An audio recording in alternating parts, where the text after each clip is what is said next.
નમસ્કાર, playground the sports શોમાં હું મયુરી આપનું સ્વાગત કરું છું અને આજે ચેમ્પિયન્સ ટ્રોફીની પહેલી સેમીફાઇનલ વિશે ખાસ ચર્ચા ભારત અને ઓસ્ટ્રેલિયા વચ્ચે જે દુબઈના મેદાન પર રમાઈ રહી છે બિલકુલ એના વિશે ચર્ચા કરીશું। અત્યાર સુધીની જે મેચ છે કેવી જઈ રહી છે। ઓસ્ટ્રેલિયાના કેપ્ટન સ્ટીવ સ્મિથ ટોસ જીત્યા ઓસ્ટ્રેલિયાની ટીમ પહેલા બેટિંગ લીધી અને ઓસ્ટ્રેલિયાની જ્યારે બેટિંગ હોય ત્યારે દર્શક મિત્રો એક સામાન્યપણે એક મોટા સ્કોરનો પડકાર ઊભો થતો હોય છે, પરંતુ અત્યારે મેચમાં શું થઈ રહ્યું છે? શું ખરેખર ઓસ્ટ્રેલિયા એક મોટો ટાર્ગેટ આપવામાં સફળ થશે કે કેમ? આખરે કઈ દિશા તરફ જઈ રહી છે આ મેચ? આ તમામ બાબતોને આવરી લેતી આજની ચર્ચા અને વધુ સમય ન લેતા શરૂઆત કરી જ દઈએ છીએ। ચર્ચા માટે આપણી સાથે સ્ટુડિયોમાં ઉપસ્થિત છે સ્પોર્ટ્સ એક્સપર્ટ અશોક મિસ્ત્રી। અશોકભાઈ, સ્વાગત છે આપનું કાર્યક્રમમાં। Thank you so much. તો ચર્ચા શરૂ કરતા પહેલા એક ખાસ અહેવાલ પર નજર કરી લઈએ। ભારત અને ઓસ્ટ્રેલિયા વચ્ચે પ્રથમ સેમીફાઇનલ રમાઈ રહી છે ત્યારે ઓસ્ટ્રેલિયાએ ટોસ જીતીને પ્રથમ બેટિંગ કરવાનો નિર્ણય લીધો હતો। ભારતે પોતાની ન્યૂઝીલેન્ડ સામે રમેલ ટીમમાં કોઈ ફેરફાર કર્યો ન હતો અને 4 સ્પિનર સાથે મેદાને ઉતર્યું હતું। ઓસ્ટ્રેલિયાએ પોતાની ટીમમાં 2 ફેરફાર કર્યા હતા અને ફાસ્ટ બોલરના સ્થાને સ્પિનરને પણ ટીમમાં ઉતાર્યો હતો। ભારત અને ઓસ્ટ્રેલિયા વચ્ચેનો મુકાબલો રોમાંચક થાય તેવી તમામ શક્યતાઓ છે। ભારત માટે ચેમ્પિયન્સ ટ્રોફીના ચેમ્પિયન થવા માટે મોટો હર્ડલ અત્યારે ઓસ્ટ્રેલિયા છે।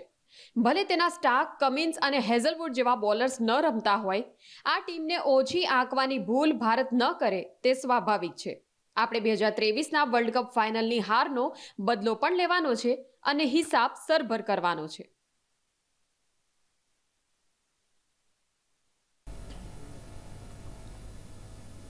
તો પહેલી સેમીફાઇનલ છે એટલા માટે તમામ જે દર્શકોની નજર પણ આ જ મેચ ઉપર છે કે ભારત અને ઓસ્ટ્રેલિયા છે આમને સામને છે અને એક મજબૂત પ્રતિસ્પર્ધી સામે ભારત રમી રહ્યું છે। અશોકભાઈ, પહેલો સવાલ એ જ પૂછવો છે કે કેવી લાગી રહી છે આજે મેચ? કેટલો રોમાંચ? કેવી છે બંને ટીમો? ખાસ કરીને આ બંને ટીમો ભૂતકાળમાં ઘણીવાર માથા ભટકાડી ચૂકી છે એમ કહે તો ચાલે। ઘણી વખત એવી મેચો આ બંને ટીમોએ પ્રોડ્યુસ કરી છે કે જે રોમાંચથી ભરપૂર હોય, હૃદયના ધબકારા ચુકાવી દેવી હોય। બહુ લાંબુ નથી જવું, 2023ની ફાઇનલ પણ આપણે જાણીએ છીએ અમદાવાદના નરેન્દ્ર મોદી સ્ટેડિયમ પર આ ટીમ જેનો કેપ્ટન પત્રકાર પરિષદમાં બધાની સામે કહી ગયો હતો કે ભાઈ અમે ભારતની જનતાને મીન્સ કે જેટલા સ્પેક્ટેટર્સ છે અમે એને ખામોશ રાખીશું, અને એવું કહીને આપણા હાથમાંથી મેચ લઈ ગયો। એટલે આપણે જાણીએ છીએ કે આ બંને ટીમો જબરી છે। બંને ટીમોની પાસે એક ખાસ કંઈક એક સ્પેશિયાલિટી છે। સ્પેશિયાલિટી ઇન ધ સેન્સ કે તમે ધારો કે ભારત એ જે ફાઇનલમાં હાર્યું તો ભારત તો બધી જ મેચો જીતીને આવ્યું હતું। ઓસ્ટ્રેલિયા આપણા કરતાં 2 મેચો હાર્યું હતું છતાંય ફાઇનલમાં પહોંચ્યું હતું અને છતાંય એ લોકો મેદાનમાં રહી ગયા। તો પહેલી વસ્તુ એ છે કે આ ટીમને એક જબરી ટીમ તરીકે આપણે ગણવી પડે, પહેલી વાત। ભારતને પણ ચોક્કસપણે ખ્યાલ છે કે આ મેચ કેટલી રોમાંચક થવા જઈ રહી છે અથવા તો થઈ શકે છે। બીજી સૌથી વધુ અગત્યની વાત એ છે કે ટક્કર ટકવાની આજનું જે ટાઇટલ છે, because here the existence is a problem, અસ્તિત્વનો જંગ છે આ। ફાઇનલ હોય તો વાંધો ના આવે, તમે રનર્સઅપ ટીમ તરીકે આવવાના છો, પણ સેમિફાઇનલ જ્યારે હોય ત્યારે એક ટીમ રહેશે અને એક ટીમ જશે। આવી પરિસ્થિતિમાં જ્યારે રમવાનું હોય ત્યારે આ બંને ટીમો કે જે એકબીજાને પૂરક છે, એકબીજાની સાથે ટક્કર લે એવી છે, બંને ટીમોના ખેલાડીઓ સારા છે। ભલે આપણે એમ કહી શકીએ કે અત્યારે ઓસ્ટ્રેલિયા પાસે જે બોલર્સ છે એ નથી, બટ હું ક્યારેય આ ટીમને ઓછી આંકતો નથી, ટુ બી વેરી પ્રિસાઇઝ। એના જે ટ્રોફી કપબોર્ડની અંદર કોઈ એવી ટ્રોફી નહીં હોય દુનિયામાં ક્રિકેટ રમાતી કે જે એના કપબોર્ડમાં નહીં હોય। એટલે આ ટીમ હંમેશા જબરી ટીમ તરીકે છે અને રહેશે। અત્યારની જે પરિસ્થિતિમાં ભારતની ટીમ છે વધારે મજબૂત છે, એમણે 4 સ્પિનરોને ટીમમાં સમાવ્યા છે અને સારી પરિસ્થિતિ અત્યારે છે। તો ભારતની જો બેટિંગની વાત કરો તો ભારત પાસે રોહિત શર્મા છે, શુભમન ગિલ છે, શ્રેયસ અય્યર છે, અક્ષર છે, વિરાટ કોહલી છે। સો there is a lot of depth in the batting. The similar way we have got lot of bowlers. જેમ 4 સ્પિનર્સ છે આપણી પાસે, 2 ફાસ્ટ બોલર્સ એટલે હાર્દિક અને સમી, દે આર ડુઈંગ વેલ। તો માનું છું કે બંને મજબૂત ટીમો જ્યારે ટકરાતી હોય ત્યારે એક રોમાંચની પણ અપેક્ષા હોય, એક એવી ક્લોઝ મેચ થાય એવી પણ અપેક્ષા હોય, પણ ક્યાંક સૌથી મોટી અપેક્ષા હોય કે બધું થવું હોય થાય પણ ભારત જીતે એ અપેક્ષા તો લગભગ બધા જ ક્રિકેટ ચાહકો, ભારતના ક્રિકેટ ચાહકોની હોય। બિલકુલ, પ્રથમ સેમીફાઇનલ છે, બંને ટીમોમાં અશોકભાઈ કેવા અને કેટલા ફેરફારો કરાયા છે? ખાસ કરીને ફેરફારોની વાત કરીએ તો ન્યૂઝીલેન્ડ સામે જે રીતે ભારતને સફળતા મળી, જે રીતે 4 સ્પિનર્સ રમાડીને ન્યૂઝીલેન્ડ જેવી બહુ જબરી ટીમને આપણે પરાસ્ત કરવામાં સફળતા મેળવી, અને ખાસ કરીને વરુણ ચક્રવર્તીએ જે રીતે 5 વિકેટો લઈને પોતાનો એક નવો સિક્કો જમાવ્યો, because he is playing for the first time champions ટ્રોફીમાં, તો ક્યાંક એના માટે બી એટલું મહત્ત્વનું હતું, અને એના સહારે ભારતની ટીમે ન્યૂઝીલેન્ડને પરાસ્ત કરવામાં સફળતા મેળવી. So India has not change any of the players from the last New Zealand સામેની મેચ પછી કોઈ ફેરફાર કર્યો નથી. ઘણા કેપ્ટન્સ હોય છે કે જે વિનિંગ કોમ્બિનેશન રાખતા હોય છે, તો વિનિંગ કોમ્બિનેશન એટલે ભારતે પોતાનું વિનિંગ કોમ્બિનેશનને કન્ટિન્યુ કર્યું છે. પહેલી વસ્તુ આ. બીજી વસ્તુ કે સ્પિનર્સ ઉપર ભરોસો વધારે મૂકવામાં આવે છે. ગઈકાલે રોહિત શર્માએ વાત કરી હતી કે ભાઈ દુબઈની પીચો અનપ્રેડિક્ટેબલ છે, એટલે ત્યાં આગળ પીચ સ્લો છે, એટલે સ્લો બોલર્સને અથવા તો સ્પિનર્સને વધારે મદદ કરે એવી છે. એવો જે જનરલ કોન્સેપ્ટ પકડીને ભારત ચાલ્યું છે, એ પહેલી મેચમાં તો એણે સફળતા મેળવી કે ન્યૂઝીલેન્ડને હરાવી આપણે. Now it is the second test of the same team. હવે અહીંયા કે શું પરિસ્થિતિ થાય છે એ આપણે જોવી રહી, પણ ફેરફાર. અચ્છા, દેન ધીસ વન મોર ચેન્જ. ઓસ્ટ્રેલિયાના 2 ચેન્જ છે.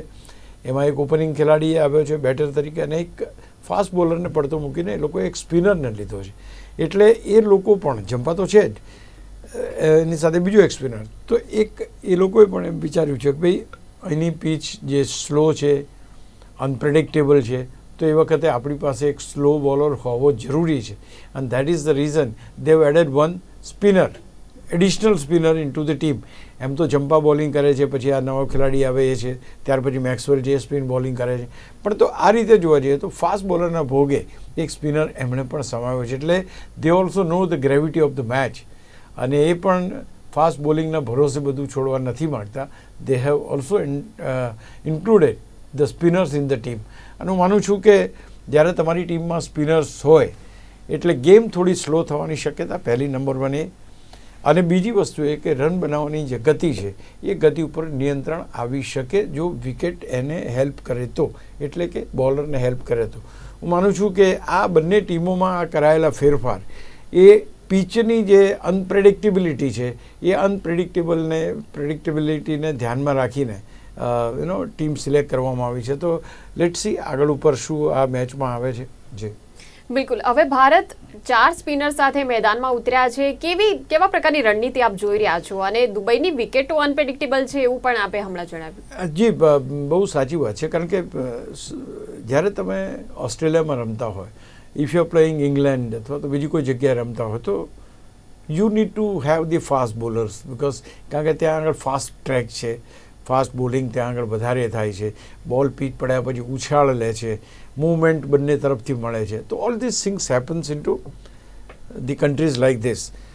અહીંયા આગળ જે જોવામાં આવ્યું છે એ એવું જોવામાં આવ્યું છે કે ભાઈ વિકેટ સ્લો છે, wicket is not giving 100% fast bowlers માટે વિકેટ નથી. તે છતાંય ભારતના બોલરોએ વિકેટો લીધી, એટલે મીન્સ કે એ વસ્તુ આપણે ચોક્કસ કહી શકીએ કે ભાઈ એ વિકેટો લેવામાં સફળ થયા. પણ ક્યાંક સ્પિનર્સનું મહત્ત્વ આ મેદાન ઉપર વધારે છે, અને આપણને અત્યાર સુધી જે મેચ ચાલી રહી છે એમાં પણ જોવા મળે છે કે ઓફકોર્સ એવું નથી કે બધું કોલેપ્સ થઈ ગયું કે એવું નથી, but there is a break, there is a break when the pitch is unpredictable, the balls are keeping low, અથવા તો અમુક ધાર્યા કરતાં વધારે ઉછળે છે.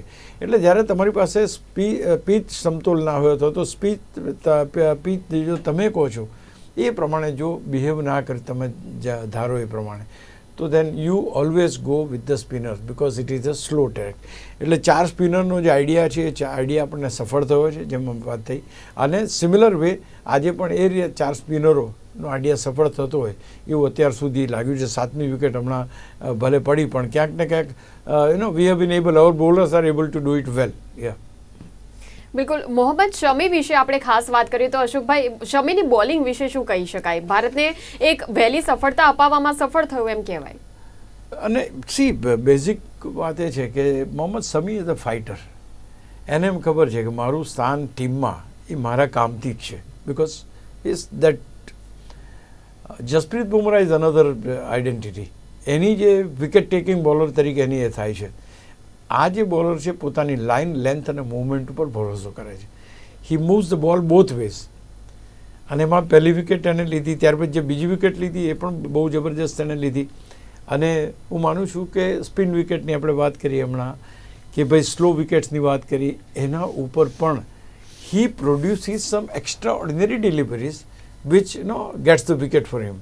તો આ એક બહુ વસ્તુ મહત્ત્વની છે કે તમે આજે ફાસ્ટ બોલર છો જ, અને ઓફકોર્સ ફાસ્ટ બોલર છે એટલે દરેક ટીમમાં આ રીતે ફાસ્ટ બોલર 2 જણા હોય જ, પણ ક્યાંક ફાસ્ટ બોલરને જ્યારે એવી વિકેટો ઉપરથી વિકેટ લેવાની હોય કે જે વિકેટો સ્લો હોય, જેની અંદર મૂવમેન્ટ લિમિટેડ હોય, તે છતાં પણ if you bowl some beauty of a delivery and if you get a wicket, તો એનું એક અલગ જ એ બની જાય. એટલે અહીંયા આગળ એની જે બોલિંગની જો વાત કરો તો નહીં તો આ વખતે એકચ્યુઅલી બધે ચર્ચા એ ચાલતી હતી કે જસપ્રીત બુમરાહ નથી એટલે ભારતની બોલિંગનું શું થશે.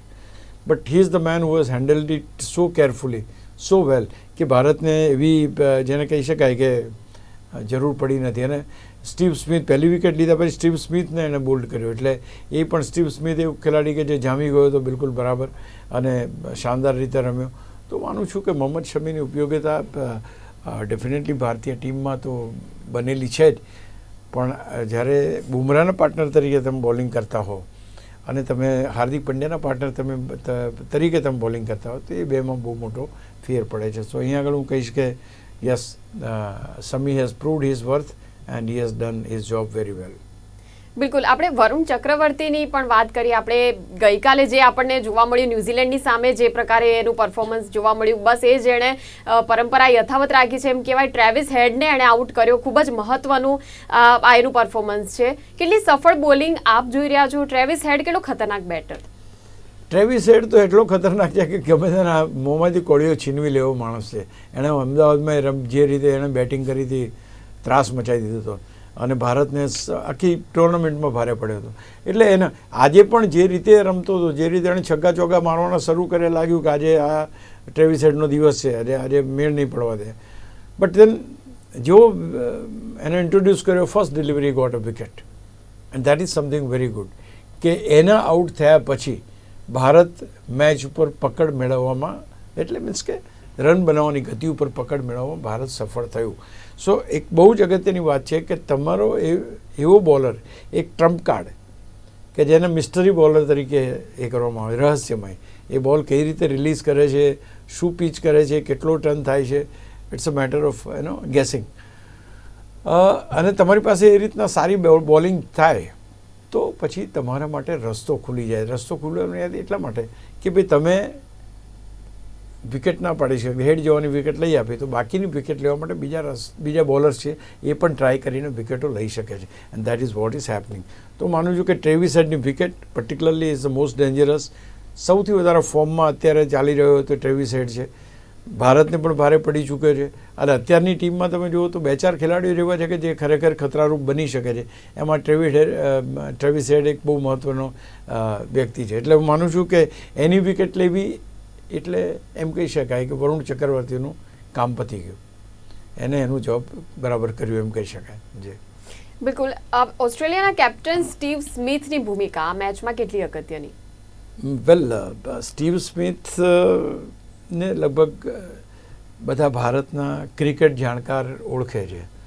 ભારત સામે જ્યારે પણ મેચો હોય તો સ્ટીવ સ્મિથ એક એક્સ્ટ્રાઓર્ડિનરી ખેલાડી તરીકે નીકળીને આવે છે. He always like to go for the, અને સારામાં સારી રીતે રમે છે. બીજું કે એની પાસે સ્પિનરોને રમવાની ખાસિયત છે. એનો અર્થ એ થયો કે he is able to move his feet according to the spin bowling. આ એક સૌથી મોટો એ છે. અને એનો ફાયદો એ પણ છે, ઓસ્ટ્રેલિયાના મોટાભાગના ખેલાડીઓનો એ ફાયદો છે, કારણ કે ઓસ્ટ્રેલિયાના મોટાભાગના ખેલાડીઓ જે છે એ ખેલાડીઓ જેને કહેવાય કે આઈપીએલ રમી ચૂક્યા છે. એટલે આઈપીએલમાં રમતા હોય એટલે તમે ભારતના ખેલાડીઓ સાથે, ભારતની પીચોથી તમે વાકેફ હો, ભારતના ખેલાડીઓથી વાકેફ. ખેર પીચ તો અત્યારે ભારત જેવી પીચ અત્યારે તમને દુબઈમાં જોવા મળે છે, સ્લો પીચ. તો હું માનું છું કે એની જે આખી રમવાની શૈલી છે ભારત સામે બહુ, એ તો વેરી ગુડ બેટ્સમેન, એમાં કોઈ સવાલ નથી. અને the way he is playing it is always અને જે રીતે આજે રમ્યો છે એણે 2 પાર્ટનરશિપ પણ બહુ સરસ બનાવી. સ્મિથને હેડની 50 રનની પાર્ટનરશિપ અને ખાસ કરીને સ્મિથ લાબુશન એની જે 56 રનની પાર્ટનરશિપ. તો કારણ કે 2 વિકેટો જલ્દી પડી ગઈ એટલે સ્મિથ આવ્યા પછી એની it was his duty being a captain કે ભાઈ અહીંયાથી વધારે કોલેપ્સ અટકાવો. અને he was successful in a કોલેપ્સને બચાવવામાં અથવા તો વધારે કોલેપ્સ ના થાય એમાં સફળ થયો. So I think he has done is job well. એણે એના જે કોઈ સાથીદારો એને સાથ આપ્યો એની સાથે મળીને એક સારું, પછી ભલે નો ડાઉટ આઉટ થઈ ગયો એ નસીબ કહેવાય, અધરવાઇઝ હી ઇઝ સચ એ ડેન્જરસ બેટ્સમેન. કારણ કે એની પાસે છે ને એક માત્ર એટેક જ નથી. He knows how to cut, he knows how to flick, he knows how to cover drive, he knows how to loft, he knows how to play reverse sweep. So every weapons are there in his એને કહેવાય ને ભાથામાં બધા તીર એની પાસે છે. તો હું માનું છું કે is a very good batsman. આજની ભૂમિકા બી જોરદાર રહી અને એક સારું ટોટલ જો ઓસ્ટ્રેલિયાનું કદાચ બને છે તો I think he is the key person who has done it. બિલકુલ. આપણે અત્યારે દર્શકોને સ્કોરના હાલ પણ જણાવી દઈએ, મેચ જે છે એ કઈ દિશામાં ક્યાં જઈ રહી છે એ પણ થોડું જણાવી દઈએ કે અત્યારે હાલ સ્કોર શું થયો છે. અત્યારની જે પરિસ્થિતિ છે અત્યારે તમારી સામે જ જોઈને કહું છું, 248 7 વિકેટો છે. That is number 1. હવે સવાલ એ છે કે અહીંયાથી કેટલા આપણે એમને રિસ્ટ્રિક્ટ કરી શકીએ છીએ. કારણ કે હવે પછીના જે કોઈ સ્કોર અહીંયા વધતા જોવા મળશે એ સ્કોર ભારત માટે કોઈક ને કોઈક તકલીફો ઊભી કરે એવા હશે. એટલે બહુ અગત્યનું છે કે તમે કઈ રીતે અહીંયાથી હેન્ડલ કરો છો મેચને. કારણ કે કોઈ પણ મેચની અંદર તમારી જ્યારે વિકેટો પડી જાય અને અમુક સ્કોર થઈ જાય ત્યાં સુધી તમે એક સેફ, હવે જે સ્કોર વધે છે અથવા તો વધારાના રન બને છે એ અનસેફ એરિયામાં આપણે પ્રવેશ કરી રહ્યા છીએ. એટલે અહીંયા બહુ અગત્યની વાત એ છે કે બાકી બચેલી ઓવર્સની અંદર કેટલા રન્સ થાય છે એ જોવાનું. 248 for 7 છે અને હજુ જે બાકી રહ્યા છે ઓવર્સ એની અંદર કેટલા રન થવાના છે એ આપણે ધ્યાન રાખવું પડે. હા, if anything is beyond 280 is a troublesome. કારણ કે આ ટ્રેક ઉપર જે રીતે બોલિંગ થઈ રહી છે અથવા તો જે રીતે સ્પિનને મદદ મળી રહી છે, જે રીતે વિકેટ સ્લો છે, વિકેટ અનપ્રેડિક્ટેબલ છે, બોલ પડ્યા પછી ધીમો આવે છે, નીચો આવે છે, ક્યારેક ક્યારેક કોઈ બોલ રાઇઝ થાય છે. એનો અર્થ એ થયો કે ભારતને પણ બેટિંગ કરતી વખતે ધ્યાન રાખવું પડશે. એટલે આ એક બહુ મહત્ત્વની એ છે. કારણ કે if the score is increasing, if it is going beyond that, તો પછી આપણને કોઈ તકલીફ ઊભી થઈ શકે છે. બાકી અધરવાઇઝ અત્યાર સુધીના જે સ્કોરની વાત આપણે કરીએ તો we are well within the reach છે આપણું. 248 જ હજુ થયા છે અને બાકીની ઓવર્સમાં બહુ મોટા છગ્ગા ચોગ્ગા વાગે તો અલગ વસ્તુ છે. બાકી we will be able to manage the team well. અને એક ઓર વિકેટ પણ એની સાથે પડી છે. એટલે હું માનું છું કે 260ની આસપાસ જો સ્કોર કરે છે તો ભારત પાસે એક સારું ટોટલ પણ આવશે. At the same time match is not going to be very easy. Let us be very very clear about it. તો એટલે ભારતની પાસે સ્કોર કરવા માટે 260 270નો જો સ્કોર કરવાનો આવશે તો એક ચેલેન્જિંગ ટોટલ પણ રહેશે. શરૂઆતની વિકેટો ભારત ગુમાવે તો પ્રેશર આવવાની શક્યતા છે. If it does not happen તો માનું છું કે બહુ ચેલેન્જિંગ, બહુ મોટો અથવા તો ન થઈ શકે એવો સ્કોર નહીં મળે. પણ એક વસ્તુ ચોક્કસ છે કે એક સેમિફાઇનલનું પ્રેશર છે. કારણ કે અહીંયા સેમિફાઇનલનું પ્રેશર એટલા માટે છે કે અહીંયા જે ટીમ હારશે that will go out of the tournament. એટલે આ વસ્તુ બહુ અગત્યની છે. એટલે અહીંયાથી એ જોવાનું રહેશે કે કઈ ટીમ ઘેર જાય છે. કારણ કે અહીંયા ફાઇનલ કે સેમિફાઇનલ નથી. અચ્છા, બીજું કે ભારતની ટીમની બેટિંગ જે અત્યાર સુધી થઈ છે, તમે રોહિત શર્મા લઈ લો, શુભમન ગિલ લઈ લો તમે, કે તમે વિરાટ કોહલી લઈ લો, it is not that impressive. Pakistan સામે નો ડાઉટ કે એની સાથે જો નો ડાઉટ કે એક કહે છે, પણ ક્યાંક ને ક્યાંક એક વસ્તુ ચોક્કસ છે કે જે પરિસ્થિતિમાં અત્યારે ભારત છે અથવા તો જે રીતે આપણે આગળ વધવાનું છે એમાં આ 4 બેટર્સની ભૂમિકા પણ મહત્ત્વની હશે. કારણ એવું છે કે જો ધારો કે શરૂઆતની વિકેટો પડે છે તો પણ શ્રેયસ આયર છે, અક્ષર પટેલ છે, હાર્દિક પંડ્યા છે, તો ત્યાર પછીના જે કોઈ ખેલાડીઓ છે એમના માથે એક મોટી જવાબદારી ચોક્કસ આવશે કે કઈ રીતે ટીમને પાર પાડવી. કારણ કે વિકેટો જેમ મેં કહ્યું એ પ્રમાણે જેમ સ્લો વિકેટ છે એટલે it is not going to help all the દરેક વખતે ભારતની ફેવરમાં જ વસ્તુઓ બને એવી શક્યતાઓ ઓછી ગણી શકાય છે. બિલકુલ. હવે કાંગારુ ટીમની અત્યાર સુધીની જે બેટિંગ આ મેચમાં રહી એના માટે આપ શું કહેશો, અને ખાસ તો વરુણ કરતા જાડેજા વધારે અસરકારક પુરવાર થયો એમ કહી શકીએ? આખી એક બહુ સરસ ઘટના આપણે જોઈ શકીએ છીએ કે ભાઈ તમે આ ટીમને કઈ રીતે હેન્ડલ કરો છો. અત્યાર સુધી ભારતે સારી રીતે ટીમને હેન્ડલ કરી છે. તમે જાડેજાની વાત કરી, યસ, જાડેજા હેઝ બોલ્ડ ઇમ્પ્રેસિવલી, દરેક મેચમાં ઇમ્પ્રેસિવલી બોલિંગ કરે છે. પણ અહીંયા આગળ એક બીજી વસ્તુ પણ ઘટના ઘટી છે કે વરુણ ચક્રવર્તીની બોલિંગે ઓસ્ટ્રેલિયાના પ્લેયર્સને ના રન્સ ઉપર બ્રેક મારી, અને એ બ્રેક એટલા માટે વાગી ગઈ કારણ કે બોલિંગ એ સરસ કરતો. હવે ઓસ્ટ્રેલિયન બેટર્સને કોઈ બીજી રીતે સ્કોર બનાવવાનો રસ્તો શોધવો પડે એટલા માટે એમણે એમ રસ્તો શોધ્યો કે ચલો ભાઈ આપણે રવિન્દ્ર જાડેજાને શોટ મારીએ અથવા એની બોલિંગમાં કરીએ. અને ધીસ ઇઝ ઓલવેઝ હેપન્સ.